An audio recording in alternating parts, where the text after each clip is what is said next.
Coucou tout le monde, je vous retrouve aujourd'hui pour une vidéo FAQ un peu spéciale parce que je suis actuellement au Maroc. Je suis à Moulay Yacoub plus précisément, qui est une ville thermale, et je suis dans le grand hôtel de Vichy qui a été inauguré il y a quelques mois maintenant, un petit peu avant l'été. C'est une ville thermale qui est très populaire et très connue au Maroc, qui existe depuis des décennies.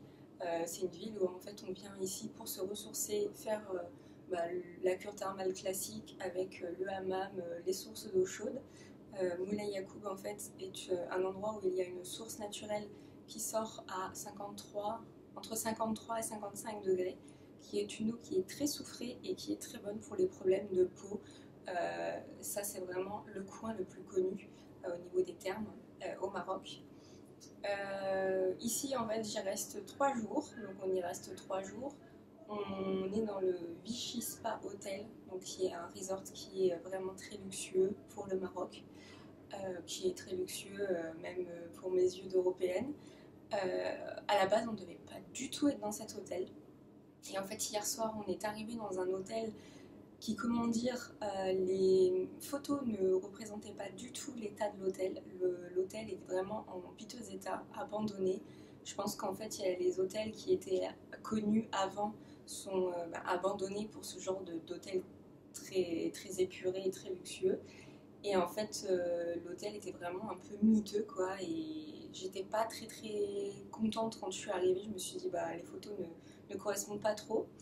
Et en fait, en allant dans la salle de bain tranquillement le soir, j'étais aux toilettes et j'ai vu un cafard gros comme ça sortir de dessous de l'évier, faire sa petite vie et repartir.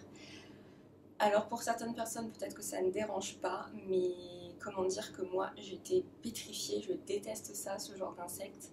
Et en fait, ne l'ayant pas retrouvé pour le tuer, psychologiquement, j'y arrivais pas.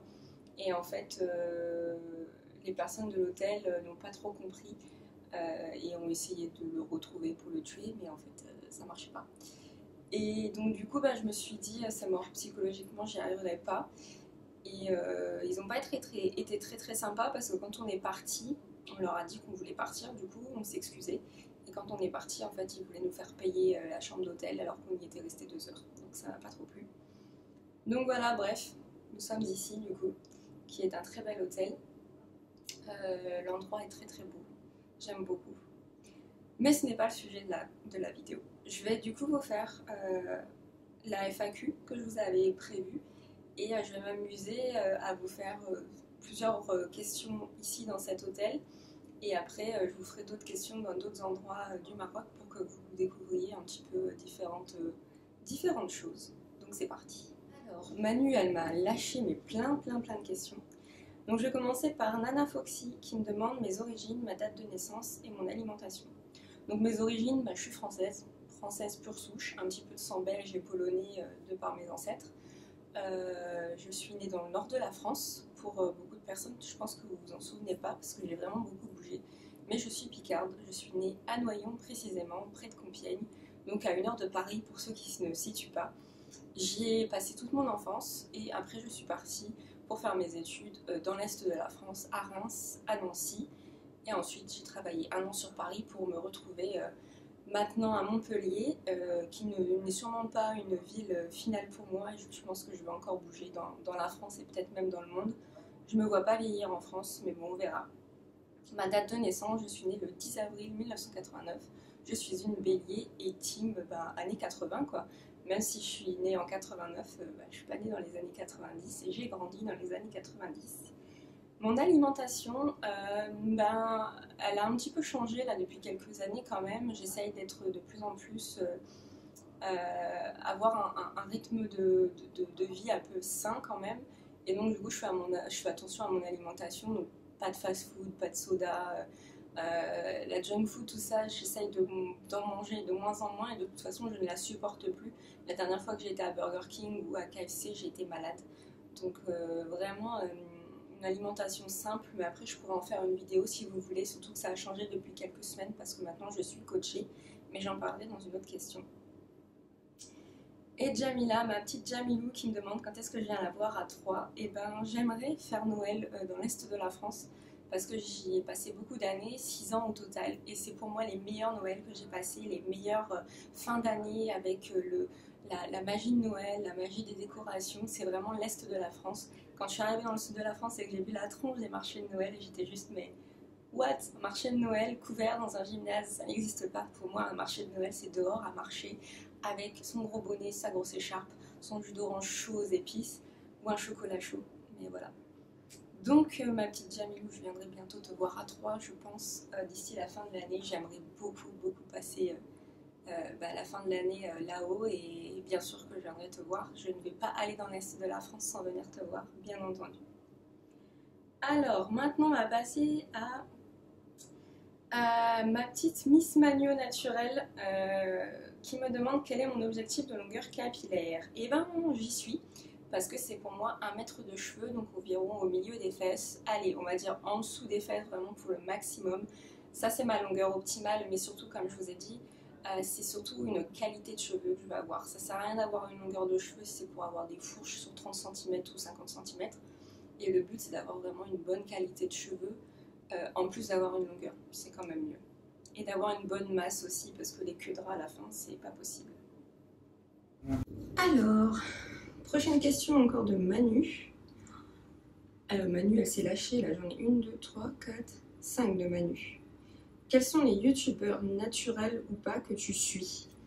Alors les youtubeurs que je suis, j'en ai plus trop en fait. Depuis quelques semaines, voire quelques mois, je suis plus trop... Avant j'étais très accro YouTube, mais de moins en moins maintenant, parce que YouTube pour moi ça devient comme la télé, ça devient beaucoup...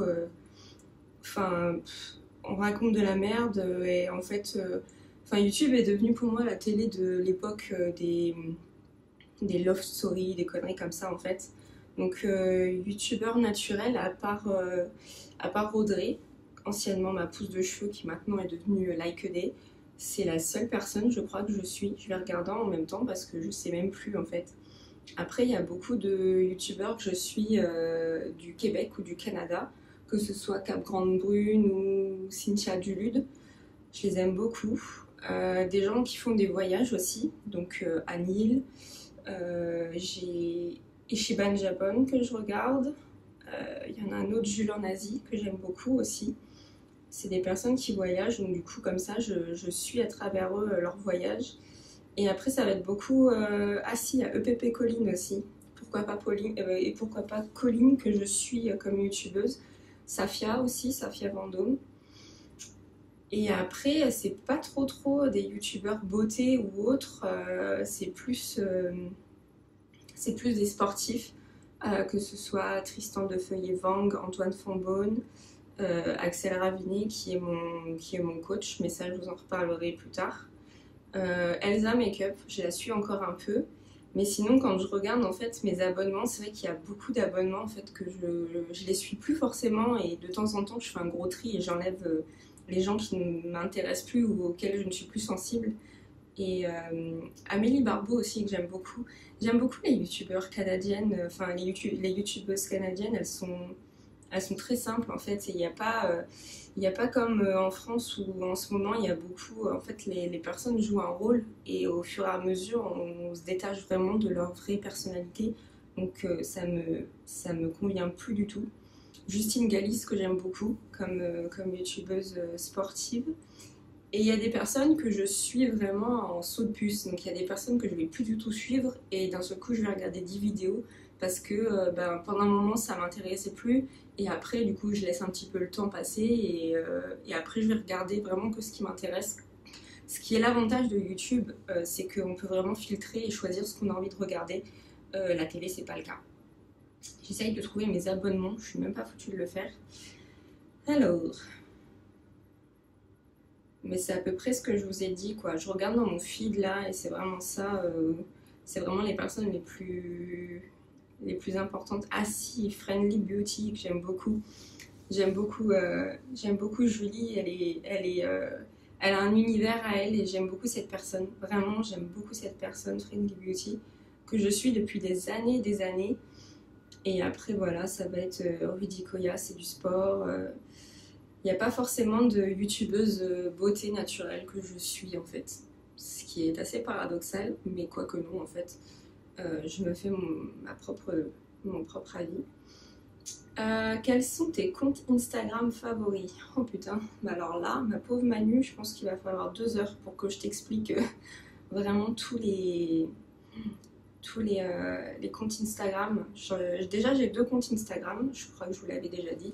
J'en ai un donc, qui est en rapport avec ma chaîne YouTube et j'en ai un autre qui est en rapport plutôt avec le sport. Et il y a vraiment beaucoup de personnes que je suis, que ce soit sport ou beaucoup aussi voyage. J'aime beaucoup regarder des comptes Instagram de voyage parce que ça m'inspire et j'aime beaucoup les belles photos de paysages, etc. Et c'est vrai que là, depuis qu'on est au Maroc, j'ai pris pas mal de photos et surtout dans la ville de Chefchaouen. Mais je vous ferai une vidéo dédiée sur le Maroc et sur les villes qu'on a faites et surtout vous donner des petits tips et des petites astuces qu'on ne pense pas forcément. Et moi, je m'en suis rendu compte quand on a rencontré des étrangers, on a rencontré des Espagnols, on a rencontré un peu de tout, toutes les nations. Et en fait, je m'aperçois qu'il y a beaucoup de personnes qui ne connaissent pas certaines choses au Maroc, où en fait, il faut quand même se renseigner avant de partir. Je pense à un truc tout con, mais les personnes ne savent pas que le vendredi, c'est l'équivalent de notre dimanche. Donc il y en a, ils disent, mais le vendredi, pourquoi c'est mort? Bah c'est normal, c'est comme notre dimanche, donc forcément c'est fermé pour eux. Donc c'est des trucs tout bêtes comme ça, mais je vous ferai une vidéo dédiée. Donc, je m'éloigne de la question, pardon. Quand je regarde mon feed Instagram, là j'ai Elodie Fit Training que j'aime beaucoup. C'est une jeune femme qui fait beaucoup de randonnées et qui a Mashka, sa femelle husky, avec qui elle fait des vidéos assez marrantes. Et c'est marrant parce que cette chienne, elle lui fait faire n'importe quoi, de l'escalade, du paddle. Il y a des vidéos où elle est sur le paddle, c'est trop marrant. J'aime beaucoup Tammy Mbro, donc là vous allez me dire c'est quand même dans la superficialité, mais j'aime beaucoup cette personne. Elle est très inspirante. Après, bon voilà, elle a le corps refait, je pense beaucoup, mais c'est une personne que j'aime bien suivre. Victoire MUA, j'aime beaucoup. Will Coach You, là c'est vraiment du sport. Je vais me mettre sur mon autre compte Instagram, peut-être que ça vous intéressera mieux. Loaria Trip, donc c'est le compte Instagram de Ariana qui est partie au Canada avec son chéri Loïc. J'aime beaucoup son compte parce qu'elle fait de très belles vidéos. Là, elle a été dans un parc, les vidéos sont magnifiques. J'aime beaucoup aussi tout ce qui est compte Instagram sur les ongles, sur les manucures, le nail art et tout. Donc il y a beaucoup de comptes russes que j'aime suivre. Après, ce serait compliqué de vous faire une liste parce qu'elle serait pas exhaustive tellement j'en ai quoi. J'en ai vraiment beaucoup. J'aime bien Antoine Fonbonne, j'aime bien son petit frère aussi. Il fait des vidéos, enfin des photos assez sympas. J'en ai énormément quoi. J'en ai vraiment beaucoup. Et enfin, je vais finir ici avec cette dernière question de Manu. Que manges-tu au petit déjeuner? Alors pendant des années, je mangeais le classique café brioche. Et là, depuis quelques temps, j'essaye d'avoir quelque chose qui me tient plus au corps. Surtout quand on fait du sport ou comme là par exemple au Maroc, on fait des journées à marcher, etc. J'essaye de bien manger le matin. C'est pas encore l'idéal, je pense que je pourrais encore mieux manger et manger salé parce que ça j'y arrive pas. Mais c'est vrai que quand vous mangez une omelette avec du pain complet, avec de la charcuterie et tout, votre corps tient mieux la journée. Mais manger salé le matin, il n'y arrive pas du tout. Donc là en ce moment, le matin en France, c'est soit je me fais mes pancakes protéinés de chez Prozis avec mon café normal, soit je vais faire fromage blanc, muesli et fruits, donc là c'est plutôt des framboises, et mon café. Ça par contre le matin il me faut absolument mon cappuccino, sinon je commence mal ma journée. C'est vraiment ce que je mange le matin. Après ça varie, je peux manger du pain complet que j'aime beaucoup. Mais en soi, j'ai pas j'essaye de manger quand même quelque chose de copieux et des calories, pas des calories vides, parce que la viennoiserie du style croissant, pain au chocolat, les brioches sucrées avec du Nutella, parce que déjà j'aime pas le Nutella, mais pour vous donner l'exemple, ça c'est des calories vides, dans le sens où dans une demi-heure, vous aurez plus rien dans le ventre. Dans une demi-heure, votre corps aura déjà puisé le peu que vous lui avez donné. Donc c'est comme ça qu'on retrouve des gens à 10h30 en train de manger des conneries parce que forcément leur corps n'a pas assimilé les bonnes calories. Donc si vous voulez changer des petites choses, déjà remplacez la brioche sucrée par du pain complet par exemple. Déjà ça va être beaucoup mieux. Et si vous êtes capable, ce qui n'est pas mon cas, manger omelette par exemple, omelette avec du bacon, c'est quelque chose qui, enfin c'est le truc typique des Anglais, mais ça fonctionne vraiment bien et c'est des bonnes calories. Voilà. Et faites attention au jus de fruits que vous buvez le matin, c'est bien de boire un jus de fruits, mais ne prenez pas le jus d'orange Tropicana, où en fait c'est pas vraiment du jus d'orange, ça va être vraiment rajouté avec beaucoup de sucre. C'est pas très très bon d'avoir un shoot de sucre dès le matin comme ça. Privilégiez le bon jus d'orange à l'ancienne, l'orange tressée.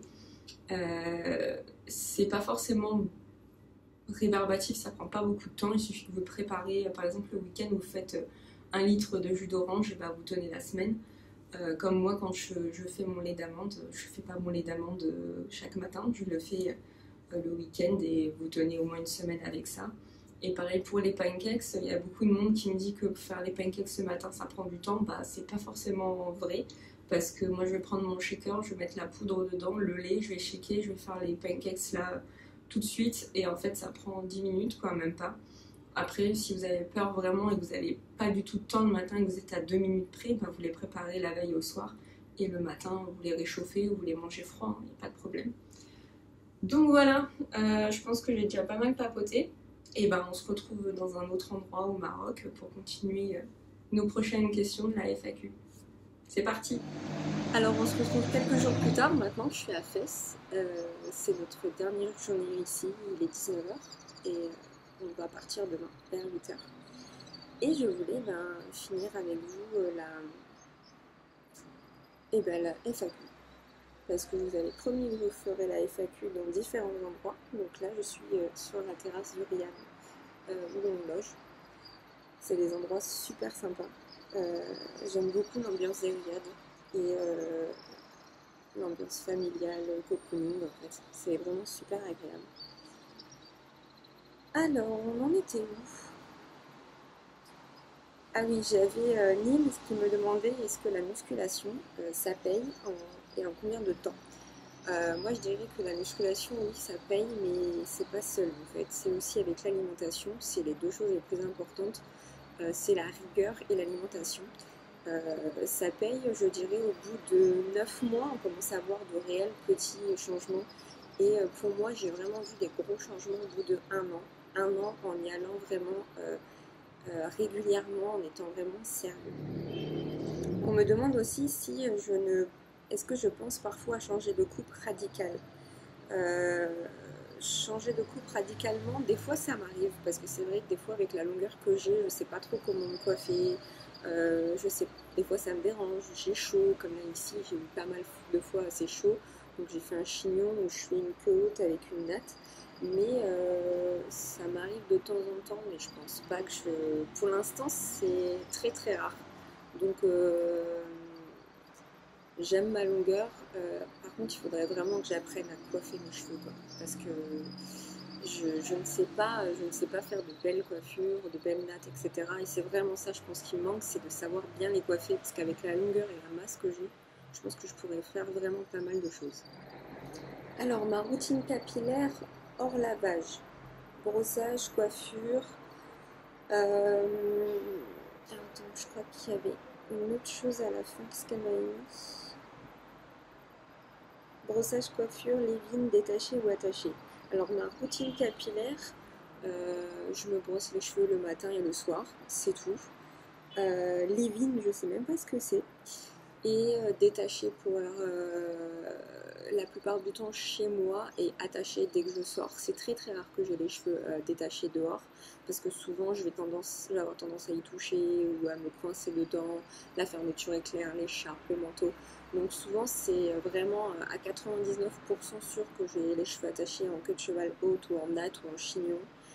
Et chez moi détaché. Et encore, je peux vous dire que quand vous faites du ménage ou quand vous faites pas mal de petites choses, souvent je les attache parce que comme ça au moins je les abîme pas, j'ai pas chaud. Mais voilà, pour la plupart du temps c'est attaché. Je pense avoir fait le tour de toutes les questions. Pour en revenir à la musculation, je voulais faire une petite aparté. Depuis quelques temps maintenant, donc ça fait pas très longtemps, ça fait environ un mois et demi, je suis coachée par Axel Rabinet. Et donc du coup j'ai vraiment une routine quand même assez spécifique et un programme qui m'est adapté et c'est lui qui l'a fait pour moi où je fais 4 séances de sport par semaine en full body et j'ai au niveau de l'alimentation un programme nutritionnel assez cool dans le sens où il ne m'a vraiment pas forcé à manger telle chose, telle chose, telle chose. Mes repas ne sont pas prédéfinis. Il me donne vraiment des exemples de repas, par contre avec les pourcentages de protéines, de lipides, de glucides que je dois avoir au cours de mon repas, mais ce n'est pas forcément des repas à proprement dit, très très stricts, etc. Il me dit qu'il faut vraiment que je privilégie le saumon, le thon, le matin du fromage blanc 0%, de la framboise, etc. Et après, c'est un petit peu moi qui adapte et qui essaye de rester dans les clous au niveau protéines, glucides, lipides, etc. Pourquoi j'ai fait ça? C'est parce que vraiment j'avais besoin de passer par une étape vraiment un peu plus stricte, un peu plus programmée, et je voulais vraiment avancer et m'améliorer et vraiment focaliser sur certaines choses. Axel, je le connais via YouTube, via Antoine Fondone et la formation bayésienne, que je vais d'ailleurs faire à partir de février 2019. Et j'ai décidé vraiment de me mettre plus à fond dans le sport et dans la musculation et dans la nutrition parce que j'en ai besoin et que c'est un objectif de vie, tout simplement. J'approche de mes 30 ans en avril 2019 et je m'étais dit que à mes 30 ans, j'aurais une des meilleures shapes que je peux avoir et j'avais besoin d'aide.